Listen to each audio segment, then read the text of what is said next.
Assalamualaikum, salam sejahtera. Terima kasih kerana telah memilih channel ini. Jangan lupa tekan butang like, komen, subscribe dan share untuk Sumbangan kepada negara antara asas pengurangan hukuman Najib Anwar.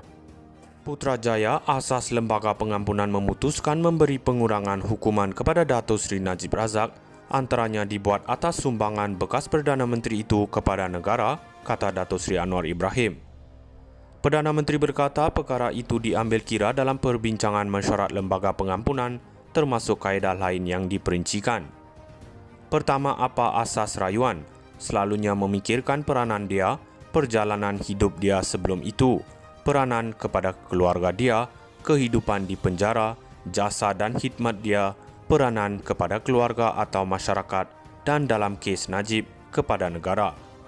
Jadi diberikan juga mengenai proses badan kehakiman, apa kesnya, apa hukumannya, kemudian kalau ada kes dalam proses, itu semua dijelaskan sebelum masing-masing ahli lembaga beri pandangan dan akhirnya Yang di-Pertuan Agong membuat keputusan, katanya.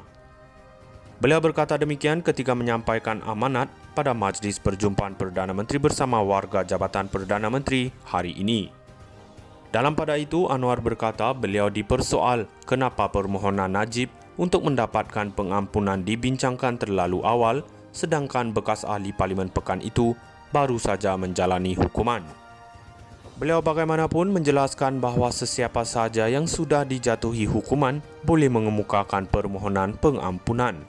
Saya mengakui tanggungjawab itu, jadi kenapa ditanya Perdana Menteri ambil sikap kemukakan rayuan Najib begitu awal? Saya kata sebaik saja saya dapat mana-mana rayuan, saya mohon supaya Lembaga Pengampunan dibicarakan. Mesyuarat pertama 9 Disember tahun lalu, saya hadir kerana saya masih bertanggungjawab terhadap Wilayah Persekutuan dan berikutnya adalah Menteri di Jabatan Perdana Menteri Dr. Zaliha Mustafa, katanya. Beliau juga berkata tidak wajar menyalahkan Yang di-Pertuan Agong Perdana Menteri, Peguam Negara atau Lembaga Pengampunan kerana keputusan itu diputuskan oleh Baginda.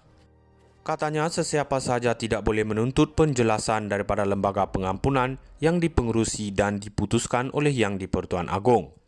Itu kena faham, ia bukan diputuskan Lembaga Pengampunan, kalau nak tanya sila buat memorandum kepada Yang di-Pertuan Agong, katanya. Sementara itu, Anwar meminta supaya semua perbahasan, perbincangan dan pandangan berhubung isu Lembaga Pengampunan membabitkan Najib dihentikan. Perdana Menteri berkata ia kerana keputusan Lembaga Pengampunan memberi pengurangan hukuman kepada Najib Razak dibuat atas pertimbangan ihsan Yang di-Pertuan Agong. Jelasnya keputusan Yang di-Pertuan Agong itu adalah muktamad dan dibuat atas pertimbangan Baginda sebagai mercu keihsahan. Kita faham orang mempunyai pandangan kuat dan tegas, jadi kita beri laluan sedikit tetapi selepas penjelasan dibuat, ia harus dihentikan.